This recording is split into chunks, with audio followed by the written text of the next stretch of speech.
Hi guys, Miguel here, and today we're going to talk about reasons why some people don't get the results they want in the gym despite their best efforts.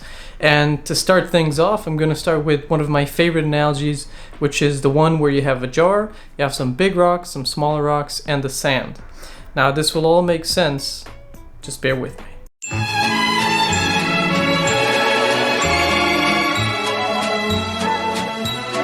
So this analogy is pretty simple. Imagine that you want to fill the jar with the big rocks, the small rocks, and the sand. Now you can only do this if you put the big rocks first and then the smaller rocks and then fill up the rest of the jar with the sand. If you start with the sand, you'll see that you don't have enough space for the rest of the components such as the big rocks and the small rocks. And this is the perfect analogy for nutrition and fitness, especially in a world where everyone is trying to biohack or get the next best, fit tea to get to their results, or maybe it's fasted cardio to burn fat. Now, enough with that, let's actually give you some examples. So let's start off by defining the components that we want to put in this jar. So the big rocks, they're going to be the foundation for our nutrition and fitness. They're going to be our bread and butter, what's going to give us the best results. And the good news here is that it's not supplements, it's not some fancy schmancy routine. It's something very simple, such as your training, your nutrition, so how many calories are you eating and what's your goal, your protein intake throughout the day, your sleep quality, and stress levels. These are your big rocks, and they need to go in the jar first if you want to get the best bang for your buck. Then you have smaller rocks, which may not be as important as the big rocks, but they're still kind of important.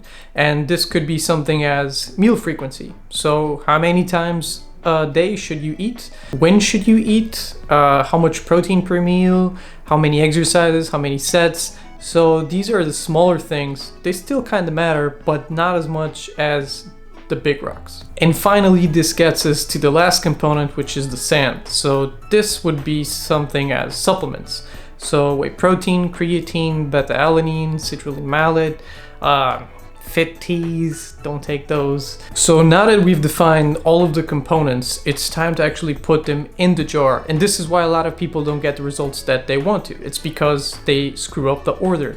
They focus on other things. They prioritize supplements, they prioritize maybe fasted cardio, things that they believe will help them get to their goal faster. But in reality, if they were to focus on the big rocks, the foundation, they would be getting much better results. And it's this shift in your attention, in your priorities, that's going to give you the best results that you could have. And some of you might be wondering, but my routine is already giving me some good results.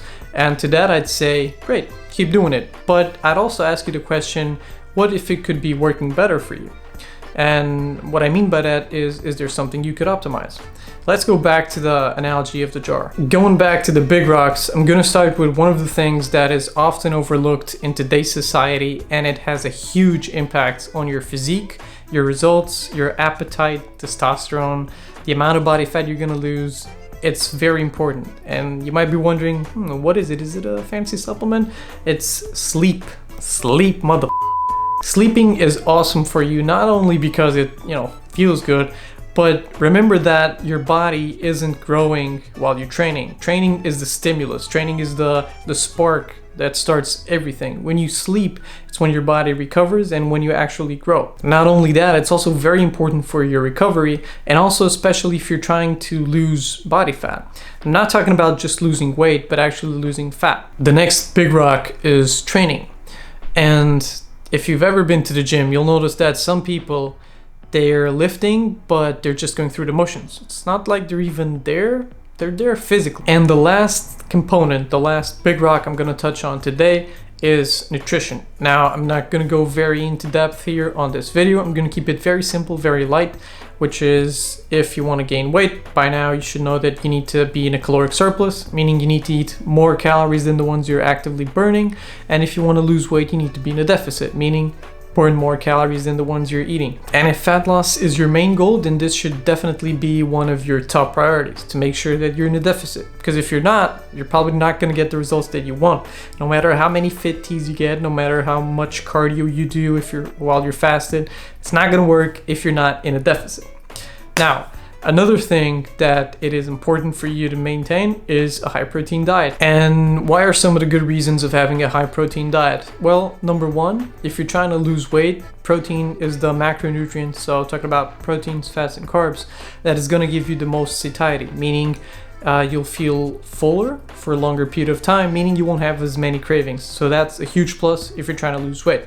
Now, as a lot of you know, protein is usually called the building block for muscle growth. And this is especially true whether you're trying to build muscle or build muscle.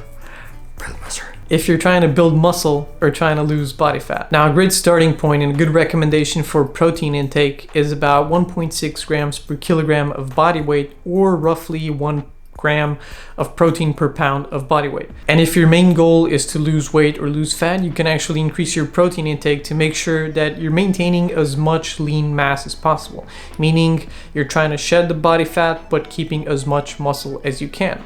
All right, and that brings us to the end of the analogy. So why do so many people don't get the results that they want? It's because they focus on the sand first. They put the sand on the jar first, and then they don't have enough space, or they don't give enough attention to the big rocks.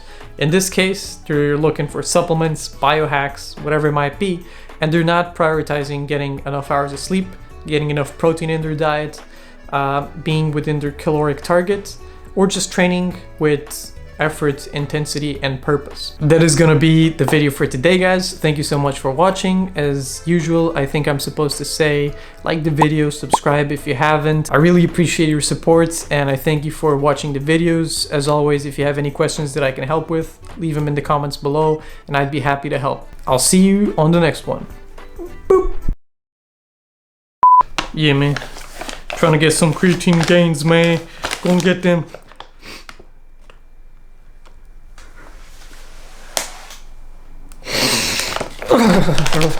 Creatine!